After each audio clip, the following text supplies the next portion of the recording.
welcome to Academo. This is Priya.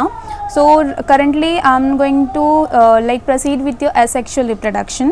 So asexual reproduction में जो starting है, that is the first part is a lifespan. Lifespan is nothing but basically एक birth से लेके natural death तक का जो span होता है, that is a lifespan. And life span जो है साइज़ और कॉम्प्लेक्सिटी के ऊपर डिपेंड नहीं होता. जैसे कि अगर एक पैरेट और एक क्रो ले ले, दोनों का जो साइज़ है वो इक्वली है, बट दोनों के जो लाइफ स्पैन है they are both different. If one has a 15 years of life span and second has a 140 years of life span. So life span जो है वो साइज़ और कॉम्प्लेक्सिटी ऑफ ऑर्गेनिज्म पे डिपेंड नहीं करता. Now we coming to the asexual reproduction. Asexual reproduction के features हम discuss करते हैं. असेक्सुअल रिप्रोडक्शन जो है वो यूनिपैरेंटल होता है, जहाँ पे सिर्फ सिंगल पैरेंट की रिक्वायरमेंट होता है. So it's an involvement of uniparental organism. Okay, this is the first most features of asexual reproduction. Second, it can occur with or without gamete formation, but gametic fusion is absent. Exactly जैसे कि हम sexual reproduction देखते हैं, वहाँ पे gametic fusion होता है, जहाँ पे एक जो we can say the egg and the sperm they combine syngamy होता है. वैसे यहाँ पर नहीं होता है, यहाँ पर कोई गैमेटिक फ्यूजन नहीं होता है. But the one most important thing is that it can occur with और विदाउट गैमेटिक फॉर्मेशन, जहाँ पे गैमेट फॉर्मेशन होता भी है और नहीं भी होता है, लेकिन यहाँ पे गैमेट फ्यूजन एब्सेंट होता है. So it is a very important thing that यहाँ पे गैमेट्स बनते हैं. गैमेट्स इट इज़ विथ और विदाउट गैमेट्स, बट यहाँ पे गैमेटिक फ्यूजन नहीं होता है. Okay, this is the second foremost thing of asexual reproduction. Okay, now we are coming to the third. यहाँ पे हम आइडेंटिकल जो हमारे जो भी गैमेट्स बनते हैं फ्रॉम द यूनिपैरेंटल ऑर्गेनिज्म से, they both are exactly clone of their parent cells. And उनके जो मॉर्फोलॉजिकली एंड जेनेटिकली दोनों they both are very much similar, not similar, they are clone of each other because genetically और जो भी chromosomes है वो equal set of chromosomes उनमें पास होते हैं. So they exactly clone of each other. So the third feature which is getting from the asexual reproduction, it is the exact clone of their parent cell. It can occur through unspecialized और specialized part of the parents. जैसे कि हम देखते हैं कि जैसे amoeba हो गया, अमीबा के किसी भी पैरेंटल पार्ट से जो असेक्सुअल रिप्रोडक्शन हो सकता है. एंड सर्टन प्लांट्स में जो असेक्सुअल रिप्रोडक्शन होता है वो सर्टन स्पेसिफिक पार्ट से होता है. So the third feature is this कि ये अनस्पेशलाइज्ड पार्ट या फिर स्पेशलाइज्ड पार्ट से भी रिप्रोडक्शन हो सकता है. So it can occur through specialized also and unspecialized also. Okay, and it is a common mode of reproduction in simple organism. जैसे कि मोनेरा हो गया, प्रोटिस्टा हो गया, ये सारे जो सिंपल ऑर्गेनाइजेशन है, जो सिंगल सेल ऑर्गेनिज्म है, इनमें asexual mode of reproduction is very common. As well as plants and animals में भी जो रिलेटिवली जो स्मॉलर ऑर्गेनिज्म है, जैसे कि अल्गे हो गया, फंगाई हो गया, स्पॉन्जेस हो गया, even they also exhibit this kind of reproduction. Higher plants जो होते हैं, हायर प्लांट्स में भी जैसे हम बोलते हैं higher plants having they are multi cellular organisms and we having the set of minded asexual reproduction जो है सिर्फ यूनिसेल्युलर ऑर्गेनिज्म में होता है. तो it is not like that. Higher plants जो होते हैं उनमें असेक्सुअल रिप्रोडक्शन होता है, जिन्हें हम वेजिटेटिव रिप्रोडक्शन बोलते हैं. So here higher plant also exhibit asexual reproduction. Higher plants also exhibit asexual reproduction, which is now known as a vegetative propagation. Vegetative propagation, and ये asexual mode से ही होता है. And इनमें ये specific part से होता है, ये कोई भी part से reproduction नहीं होता है. So it is asexual mean. Now the third last is this mode of reproduction is very simple and very quick. तो यहाँ पे कोई कॉम्प्लेक्सिटी नहीं होती है, जैसे कि हमारे सेक्सुअल रिप्रोडक्शन में जैसे कॉम्प्लेक्सिटी होती है वैसे यहाँ पर नहीं होता. तो it is very simple and quick method. So I just again repeat the whole thing. The feature is that यहाँ पे यूनिपेरेंटल इन्वॉल्वमेंट होता है. यहाँ पे जो गैमेट्स होते हैं, गैमेट्स बनते भी है और नहीं भी बनते, लेकिन यहाँ पे गैमेटिक फ्यूजन जो होता है, गैमेटिक फ्यूजन एब्सेंट होता है. यहाँ पे जो हमारे डॉटर न्यूक्लियाई बनते हैं या फिर डॉटर सेल्स बनते हैं वो एग्जैक्टली क्लोन होते हैं अपने पैरेंटल सेल्स से, बिकॉज उनमें जो जेनेटिकली और क्रोमोसोम्स होते हैं वो जेनेटिकली क्रोमोसोम और क्रोमोसोम्स, अगर सेट ऑफ क्रोमोसोम्स और जेनेटिकली इक्वली सिमिलर सेम होते हैं उनके पैरेंटल सेल्स से। ये अनस्पेशलाइज्ड पार्ट से भी असेक्सुअल रिप्रोडक्शन कर सकते हैं या फिर स्पेशलाइज्ड पार्ट से भी कर सकते हैं। हायर प्लांट में जो असेक्सुअल मोड ऑफ रिप्रोडक्शन होता है they are known as a vegetative propagation and it is a very simple and quick method of reproduction. Now we are coming to the type of asexual reproduction. Types of asexual reproduction में जो है the first foremost it is a binary fission. Okay, binary fission जो है ये it occur in many cells organism belonging to, जैसे कि kingdom monera के binary fission kingdom Monera हो गया, प्रोटिस्टा हो गया। सो जैसे मोनेरा में बैक्टीरिया आ गए हमारे, प्रोटिस्टा में अमीबा, पैरामोशियम आ गए, तो इनमें बाइनरी फिजन्स होते हैं। इनका मैकेनिज्म बहुत ही सिंपल है। यहाँ पे जो पैरेंट ऑर्गेनिज्म होते हैं वो दो इक्वल हाफ्स में डिवाइड होते हैं और एक जो इक्वल हाफ में डिवाइड होता है वो इंडिपेंडेंट डॉटर ऑर्गेनिज्म बनाता है। जैसे कि यहाँ पे मेरा ये सेल है, ये सेल मेरा आगे जाके यहाँ पे होगा cytokinesis. Okay, the first happen the karyokinesis, after that it's going to be happen the cytokinesis and यहाँ पे दो डॉटर सेल्स आते हैं। तो binary fission is very simple, यहाँ पे कोई हार्ड एंड फास्ट रूल नहीं है। यहाँ पे जो पैरेंट ऑर्गेनिज्म है वो पैरेंट ऑर्गेनिज्म दो इक्वल हाफ्स में डिवाइड होता है, जहाँ पे पहले उनकी कैरियोकाइनेसिस होती है, जहाँ पे उनका न्यूक्लियर डिवीजन होता है एंड आफ्टर दैट उनका साइटोकाइनेसिस होता है। And it is occur in Monera, kingdom Monera which include example is bacteria, and in kingdom protista which include example is amoeba and paramecium। तो यहाँ पे जो पूरा पैरेंट बॉडी है वो पूरा पैरेंट बॉडी ही एक रिप्रोडक्टिव यूनिट बनता है। इट इज़ वेरी इंपॉर्टेंट, यहाँ पे जो पूरी पैरेंट बॉडी है ये पूरी पैरेंट बॉडी ही एक रिप्रोडक्टिव यूनिट है, क्योंकि ये पूरी पैरेंट बॉडी ही यूटिलाइज हो रही है रिप्रोडक्शन यूनिट के लिए। So that's why it is a whole reproductive unit. Now we come to the यहाँ पे जो बेसिकली होता है, पहले कैरियोकाइनेसिस होता है जहाँ पे आपका न्यूक्लियर डिवीजन होता है। It is a karyo, that is nucleus. Kinesis is your division, and after that occurs this cytokinesis. Cytokinesis. The one of the important line is that here the karyokinesis is followed by cytokinesis. यानी कि जो nuclear division हो रहा है, nuclear division first हो रहा है after the before the cytokinesis. Okay, now हम उनके थोड़े ये लाइक बाइनरी फिजन्स जो है उनके थोड़े टाइप्स है। जैसे कि सिंपल बाइनरी फिजन हो गया आपका, one is a simple binary fission. Okay, second आता है आपका longitudinal binary fission, and third आता है आपका ट्रांसवर्स बाइनरी फिजन। थर्ड आता है आपका transverse binary fission. Simple is very easy. यहाँ पे इरेगुलर मोड ऑफ डिवीजन होता है, तो इरेगुलर मोड ऑफ डिवीजन होता है। जैसे कि हमारा एग्जांपल रहेगा अमीबा, क्योंकि अमीबा की जो शेप एंड साइज है वो इरेगुलर होती है, और यहाँ पे वेरी सिंपल बाइनरी फिजन होता है। कोई भी इरेगुलर प्लेन से यहाँ पे डिवीजन होता है, कोई भी प्लेन से डिवीजन होता है। तो यहाँ पे जो मेन इंपॉर्टेंट वर्ड है यहाँ पे एनी प्लेन, तो यहाँ पे कोई प्लेन वाइज डिवीजन नहीं होता, यहाँ पे एनी प्लेन से डिवीजन होता है। Longitudinal as it the name mention itself, एक द प्लेन जो है लॉन्जिट्यूडनल एक्सिस से पास होता है लाइक दिस, एंड डिवीजन जो है कुछ ऐसे होता है।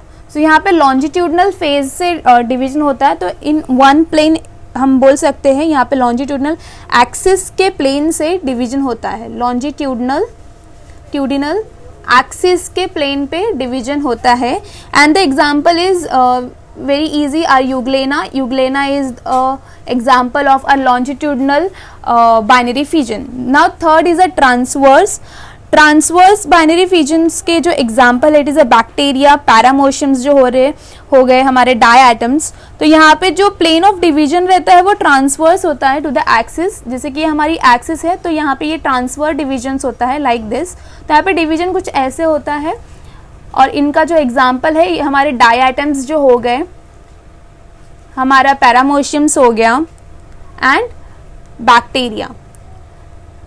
So the example is very much important in this Paramecium, diatoms and here bacteria. So simple में irregular डिवीजन होता है जहाँ पे किसी भी प्लेन से यहाँ पे डिवीजन हो सकता है. Example is amoeba. Longitudinal word यहाँ पे लॉन्जिट्यूडनली एक्सिस से डिवीजन होता है जहाँ पे example is going to be euglena. Transverse is हमारे लॉन्जिट्यूडनल एक्सिस से ट्रांसवर्स डिवीजन होता है. एग्जाम्पल जो हमारे रहेंगे डायटम्स रहेंगे, पैरामोशियम रहेगा एंड बैक्टीरिया होगा. Now we coming to the second type of binary fission. Second mode of asexual reproduction, sorry, it's in budding. Budding is very easy topic. It is very like occurs in single cell organism. Mechanism बहुत simple है. So budding जो है same single cell organism से होता है, single cell organism. और budding सबको पता ही होगा. यहाँ पे हमारा जो parental cell होता है, parental cell से little bit birds जो है यहाँ पे ग्रो होते हैं and bye growing in size and size यहाँ पे श्रिंकिंग होने लगता है एंड आफ्टर दैट एक होल जो हमारा न्यू ऑर्गेनिज्म डेवलप हो जाता है. तो यहाँ ये प्रोसेस में क्या होता है, जो भी यूनिसेलुलर हमारा ऑर्गेनिज्म है एक आउटग्रोथ ग्रो करता है और daughter nuclear produce through karyokinesis shift into the bud. तो यहाँ पे जो हमारा ये यूनिसेलुलर ऑर्गेनिज्म है एक आउटग्रोथ ग्रो करता है. यहाँ पे जो न्यूक्लियर हमारा है this nuclei do the karyokinesis and go and shifted to this newly form birds. Okay and उसके बाद ये धीरे धीरे ग्रो अप होते हैं. ग्रो अप होने के बाद at the base they stretch and separate from their parental body. They stretch and separate from their parental body. So जैसे कि बाइनरी फिजन में cytoplasmic division is unequal and parental cell exist. So यहाँ पे भी जैसे कि वहाँ पे पैरेंटल सेल एग्जिस्ट करता था, वहाँ पे साइटोप्लाज्मिक डिवीजन्स होते थे. हियर इट इज़ नॉट, यहाँ पे अनइक्वल होता है एंड यहाँ पे जो भी न्यू सेल्स हमारे फॉर्म हुए हैं they are unequal and they are like वहाँ पे पेरेंटल सेल्स के साथ ये एग्जिस्ट करते हैं. जैसे कि बाइनरी फिजन्स में हमारे जो भी डॉटर सेल्स है वो पैरेंटल जो बॉडी है उनके साथ एग्जिस्ट नहीं करती थी. They became the whole new organism. लेकिन बडिंग में ऐसा नहीं होता. बडिंग में जो न्यू ऑर्गेनिज्म होते हैं, जो हमारे जो न्यू ऑर्गेनिज्म फॉर्म हुए हैं by the bird, they still exist with their parental body. Okay now we third is sporulation. So now third is the sporulation part. Sporulation name itself like told forming spores.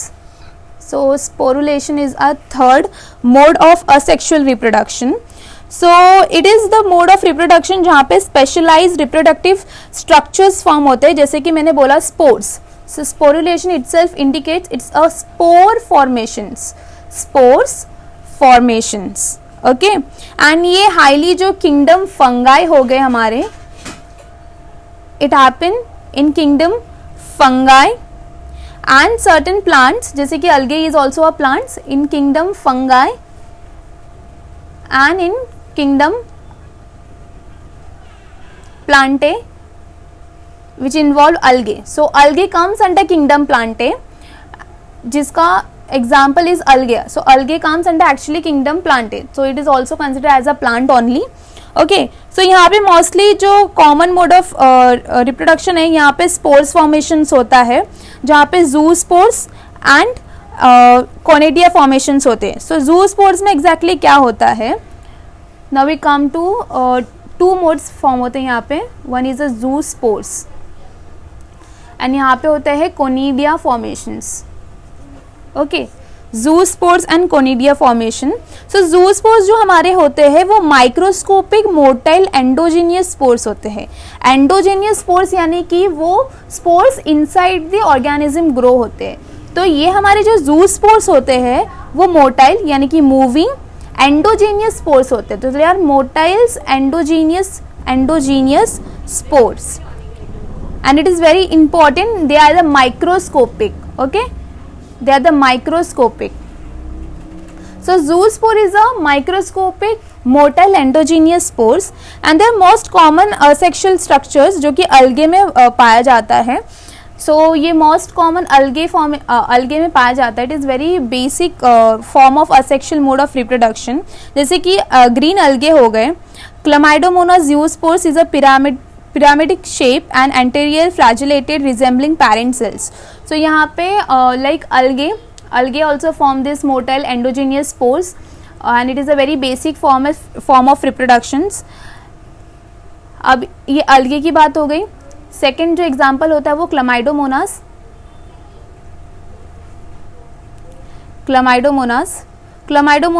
Also form a zoospores. लेकिन इसके जो zoospores होते हैं they are pyramidic in shape like this and ये flagellated होते हैं.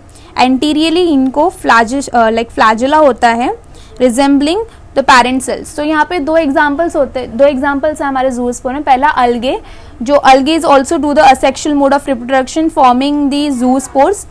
And the second example is a Chlamydomonas. Chlamydomonas का जो डिफ्रेंशिएशन ये दिया है कि ये पिरामिडिक इन शेप होते हैं and they having the anterior flagella जो कि उनके पेरेंट बॉडी को रिजेंबल करती है. ओके, नाउ कोनिडिया जो है, कोनिडिया नॉन मोटाइल स्पोर्स है. So I just differentiating, that's why conidia जो है नॉन मोटाइल स्पोर्स है एंड उनकी जो स्पोर्स बनती है that spores is known as a conidiospores. That spores is known as a conidiospores and it is also a common mode of asexual reproduction जो कि fungi में होता है. As we know, I just do the rough diagram. This is the fungi जहाँ पे हमने देखा है हमारे डायग्राम्स में ऐसे कोनिडियस फॉर्मेशंस होते हैं. Okay, so it is a very basic mode of reproduction in fungi जहाँ पे द एग्जाम्पल इज पेनिसिलियम में जैसे कोनिडिया फॉर्मेशन होता है. So basic differentiation. So the differentiation हमने देखा जैसे कि कोनिडिया में नॉन मोटाइल स्पोर्स होते हैं, इनके स्पोर्स को हम कोनिडियो स्पोर्स बोलते हैं. The example is fungi. जैसे कि पेनिसिलियम्स में भी हमने देखा कि कोनिडिया फॉर्मेशन से असेक्सुअल रिप्रोडक्शन होता है. ओके, नाउ अब हम अमीबा लेते हैं. अमीबा जो हमारा होता है अनफेवरेबल कंडीशंस में अमीबा जो है अपना जो स्यूडोपोडिया, स्यूडो यानी कि फॉल्स. ओके, सो जो स्यूडोपोडिया होता है, podia is we can say leg. It is not exactly leg but in a bioterminology podia in a sense a leg type. So pseudopodia यानी कि फॉल्स स्पोर्स फॉर्मेशन होता है जो कि सिक्रीट करता है 3 लेयर हार्ड कवरिंग जिसको हम सिस्ट बोलते हैं. सो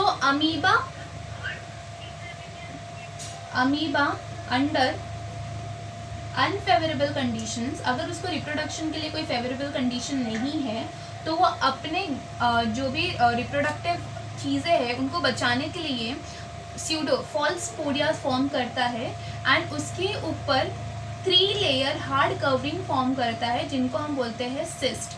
ओके, और ये सिस्ट जो है उनके आजू बाजू इस लाइक ऐसे पर्टिकुलर आजू बाजू कवरिंग ये फॉर्म होता है एंड इससे हम बोलते हैं सिस्ट. एंड ये प्रोसेस को हम बोलते हैं एनसिस्टेशन. ये एनसिस्टेशन का काम एक ही रहता है कि जो भी अमीबा की रिप्रोडक्टिव मोड्स है उनको लाइक प्रोटेक्ट करके रखें. जैसे ही फेवरेबल कंडीशन आया, जैसे ही फेवरेबल कंडीशंस होते हैं, ये जो अमीबा है यहाँ पे जो सिस्टेशन फॉर्म हुआ है, ये सिस्टेशंस के अंदर ये अमीबा बहुत बार मल्टीप्लाई होते हैं and as the favourable conditions come this encystations get break and particular ये एनसिस्टेशन जो हुआ है ये ब्रेक होता है एंड बहुत सारे minute amoeba then grow up होते हैं या फिर हम बोल सकते हैं कि बाहर आते हैं. तो यहाँ पे बहुत सिंपल था कि अमीबा अनफेवरेबल कंडीशंस में जो भी उनके पर्टिकुलर जो उनके गैमेट्स हैं वो उनको संभाल के रखते हैं by forming a pseudopodia, false podia. उसके बाद उनको प्रोटेक्ट करने के लिए वो एक 3 लेयर हार्ड कवरिंग फॉर्म करते हैं जिसको हम सिस्ट बोलते हैं और ये प्रोसेस को हम एनसिस्टेशंस बोलते हैं. जैसे ही फेवरेबल कंडीशन आया, ये एनसिस्टेटेड अमीबा जो है बहुत सारे माइन्यूट अमीबे बना के रखते हैं. जैसे ही फेवरेबल कंडीशंस आया, the encystation get break and the minute amoeba comes out. Now the fourth word is fragmentation. Fragmentation it is very easy as it the name itself speaks. Fragments यानी कि fragments बनाना, that is the fragmentation. तो it is also asexual mode of reproduction, जहाँ पे जो particular parent body होती है into fragments divide होती है और फिर ग्रो होती है एक फुल्ली मैच्योर इंडिविजुअल में bye the process of mitosis. Example is अलगे, जैसे कि स्पाइरोगैरा, फिलामेंकेस, फंगाई, हाइड्रा। तो यहाँ पे कुछ नहीं, यहाँ पे जो हमारे पैरेंट बॉडी होती है, this parent body breaks down into fragment and एक होल इंडिविजुअल में ये ग्रो करती है। तो this is only the fragmentation. Example है जो है हमारा, जैसे कि अलगे के कुछ फॉर्म, सम फॉर्म ऑफ अलगे, जैसे कि हो गया Spirogyra and filamentous fungi like Hydra. तो यहाँ पे कुछ नहीं है, यहाँ पे जो हमारी पैरेंट बॉडी होती है, फिलामेंकेस पैरेंट बॉडी होती है, वो ब्रेक डाउन होती है, ब्रेक डाउन यानी कि फ्रैगमेंट्स, उनके फ्रैगमेंट्स में वो डिवाइड होती है and they grow into a whole individual. The fifth mode of reproduction जो है हमारा, it is a vegetative propagation, vegetative reproduction, जो कि हायर प्लांट एग्जिबिट करते हैं, वेजिटेटिव प्रोपगेशन या फिर वेजिटेटिव रिप्रोडक्शन। तो यहाँ पे जो भी इस मेथड में, जैसे कि जो सोमैटिक पार्ट हो गया, जैसे कि रूट्स, जो पर्टिकुलर ब्रांचेस हमारे जो हायर प्लांट्स के हैं, उनके सोमैटिक पार्ट ऑफ प्लांट से जो पर्टिकुलर मदर लाइक बॉडी है, they develop into independent plant under suitable environmental condition. जो भी सोमैटिक पार्ट्स हैं इन्वॉल्व इन वेजिटेटिव प्रोपगेशन, वो डी अटैच हो जाते हैं, that is called as a vegetative propagules. Okay, so यहाँ पे we having certain mode of reproduction. तो यहाँ पे जो वेजिटेटिव प्रोपगेशन होता है, ये certain somatic part of plant से होता है। So it happens with certain somatic part of plant, somatic parts of plant. जैसे ये ग्रो होते हैं, ये डी अटैच हो जाते हैं उन पर्टिकुलर सोमैटिक पार्ट से, उस पर्टिकुलर जो ब्रांचेस है या फिर लीव्स है, जिस भी वेजिटेटिव पार्ट से ये ग्रो हो रहे हैं, जैसे वो फुल्ली ग्रो हो जाते हैं वहाँ से डी अटैच हो जाते हैं। सो जिस पर्टिकुलर सोमैटिक पार्ट से ये ग्रो हो रहे हैं, that is known as a vegetative propagules. Vegetative propagules, okay, vegetative propagules. तो यहाँ पे दो मेथड ऑफ रिप्रोडक्शंस होता है वेजिटेटिव रिप्रोडक्शन में। एक होता है आपका natural method of reproduction and एक होता है आपका आर्टिफिशियल। सो जो नेचुरल मेथड ऑफ रिप्रोडक्शंस होता है, नेचुरल मेथड ऑफ रिप्रोडक्शन जो है, नेचुरल मेथड ऑफ रिप्रोडक्शन में आपके आते हैं stems, leaves and roots. So the basics जो नेचुरल इटसेल्फ मीन्स नेचुरल, यानी कि आपके जो हायर प्लांट्स के जो ब्रांचेस हैं, जैसे कि रूट्स हो गया, स्टेम्स हो गया, लीव्स हो गया, उनमें से रिप्रोडक्शन होना, and that particular root, stem, leaves, it's becomes your vegetative propagules doing the vegetative propagation. तो जिस पार्ट्स का यूज होके रिप्रोडक्शन होता है, that is known as a vegetative propagules by the process known as a vegetative propagation. तो natural reproductions, natural mode of vegetative reproduction में आपके आते हैं leaves, stems and roots. Okay, so roots, stems and leaves, okay, ये आपके basic examples जो आपके stems के हो गए, जैसे कि एडियांटम, जिनको हम वॉकिंग फर्न भी बोलते हैं। तो यहाँ पे इनके स्टेम से हमारे रिप्रोडक्शंस होते हैं, इनका स्टेम का यूटिलाइजेशन होता है। रूट्स में हम एग्जांपल ले लेते हैं, जैसे कि स्वीट पोटैटो हो गया, डैलिया हो गया। So this are the example जहाँ पे इनके रूट्स के मोड का यूज़ करके रिप्रोडक्शन होता है। Sweet potato it is itself known कि रूट्स के मदद से ही रिप्रोडक्शंस होता है। अब जो लीव्स के बाइफर्केटेशंस है, जैसे कि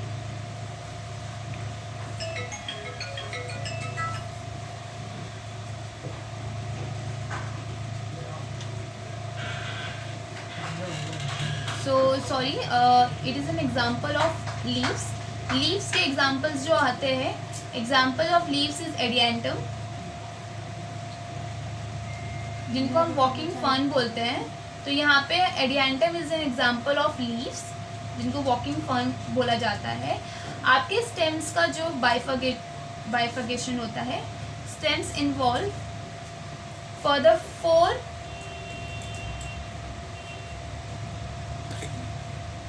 okay for the 4 differences, like for one is the underground stem, then second is a subaerial,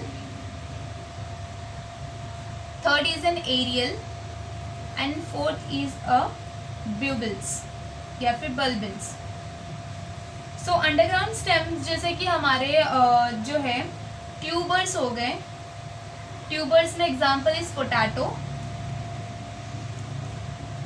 हमारे जो राइजोम्स है, राइजोम्स में एग्जाम्पल इसके हम banana and ginger, okay. And bulb के एग्जाम्पल है हमारे ऑनियन। सो बल्ब यानी कि जो फ्लैशी मटेरियल है, that fleshy material is growing into a bulb, जैसे कि ऑनियन एंड गार्लिक हो गए, that is comes under bulb. So again natural reproduction में 3 बाइफर्गेशन है, leaves, stems and roots. Roots के एग्जांपल है स्वीट पोटैटो, और जो लीव्स है, लीव्स के एग्जांपल है एडिएंटम, जहाँ पे रिप्रोडक्शन जो है वो लीव से हो रहा है। एंड द एग्जांपल इज एडिएंटम जिनको वॉकिंग फर्न बोला जाता है। Third is a stem. Stem के 4 सब पार्ट्स है, जैसे कि स्टेम्स में अंडरग्राउंड स्टेम से भी रिप्रोडक्शन होता है, सब एरियल स्टेम से जहाँ पे रिप्रोडक्शन होता है, एरियल स्टेम से रिप्रोडक्शन होता है, fourth is a ब्यूबिल्स।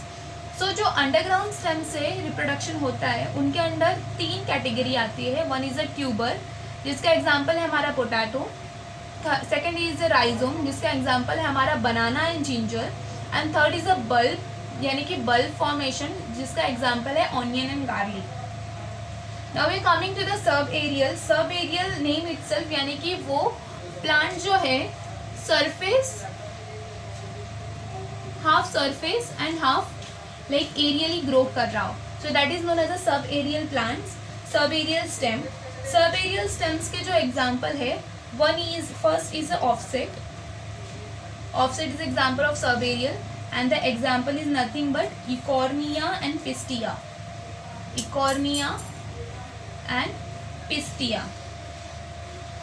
Second is a sucker. Sucker example is the pineapple, and third is a runner which is our none other than grass, okay। runner example is grasses। तो sub aerial plants में जो है हमारे 3 examples आते हैं। One is the offset जिसका example is Eichhornia and Pistia, second subaerial stems is pineapple, and third subaerial stem जहाँ पे मोड ऑफ रिप्रोडक्शन जो है सब एरियल स्टेम्स के थ्रू होता है, that is the grasses. Now we come to the aerial stem जहाँ पे totally growth जो है वो stem aerial part of stems यानी कि अपर ग्रोथ होता है on the stem, okay. And the example is none other than sugarcane and Opuntia. We know Opuntia grow on the stem. It is a very common example that this Opuntia grow on the stem. So aerial stems जो है जहाँ पे reproduction जो है stems के through हो रहा है, the example is sugarcane and the Opuntia. Now bulbils जो है, ब्यूबिल्स का एग्जाम्पल्स है यानी कि बल्बिल्स का जो एग्जाम्पल है, it is again lily, ananas. So this is the example which comes under bulbils. So again I will repeat the stems के 4 mode of reproductions होते हैं, 4 different type of, जैसे कि पहले underground, then some comes under subaerial, some come under aerial and some come under bulbils. Underground में जो आते हैं उनके 3 एग्जाम्पल्स हैं, जैसे कि ट्यूबर स्टेम्स जहाँ पे पोटैटो एग्जाम्पल है, राइजोम्स जिसके एग्जाम्पल बनाना एंड जिंजर है, देन बल्ब्स फॉर्मेशन जिसके एग्जाम्पल है ऑनियन एंड गार्लिक। नाउ आते हैं हम subaerial stems mode of reproduction पे, जहाँ पे हमारे 3 एग्जाम्पल आते हैं। ऑफसेट जिसके अंदर आते हैं Eichhornia and Pistia, सकर्स जहाँ पे एग्जाम्पल इज पाइनएप्पल, रनर्स, जहाँ पे एग्जाम्पल होते हैं हमारे grasses. Now we come to aerial mode of reproduction of stems. जो example is the sugar cane and Opuntia, very important example for the aerial modes of reproduction. Now fourth is the bulbils, which example comes under, it is agave, lily and ananas. So agave, lily and ananas are the example which comes under bulbils. Okay, so these are the natural method of vegetative reproductions. Now third is, it is a very extra details, जहाँ पे we know terror of Bengal, जिसको water hyacinths, it is known as a terror of Bengal. So it is an extra information. So water hyacinth, it is known as a terror of Bengal. Okay. So this has a beautiful flowers and shape of leaves. So the flower is very like the attractive होते हैं इनके. But what the reason they are known as a terror of Bengal, क्योंकि इनके like faster growing site, इनके fasting इनका जो growth है ज़्यादा होने के वजह से, फास्टेस्ट ग्रोथ होने के वजह से, जो उनके जो वाटर के सरफेस है, that surface area of water get totally we can say abrupt and totally get mass the total surface of water. So इनके fastest growth के वजह से जो water surface है वो totally mass हो गया, जिसके वजह से the oxygen, जो proper nutrition, जो food supplement fishes को मिलना चाहिए, that particular oxygen, that supplement is not वो particular fishes को नहीं मिल पा रहा था, जिसके वजह से large number of fishes get died because of this. And that's the reason it is known as a terror of Bengal. So fastest growth of Eichhornia, it causes death of particular fishes, जिसकी वजह से food scarcity हो गई, because we know that Bengal is well known for its fishes. So वहाँ पे due to this वहाँ पे fishing की scarcity आ गई, वहाँ पे fishes बहुत ज़्यादा die होने लगे because of its fastest growth, and it lead to the terror of Bengal. Now we come to the artificial method of vegetative reproduction. Artificial method में it is nothing, जहाँ पे हमने देखा रहेगा कि certain techniques use करते हैं, जैसे कि cutting, layering, grafting, micro propagations. So that particular artificial mode of reproductions, it comes under artificial, जैसे कि cutting करना, या फिर दो अलग plants को cutting करके like wrapping. So that, then layering, then grafting and micropropagation. So these are the four you can say method which include under artificial modes of vegetative reproduction.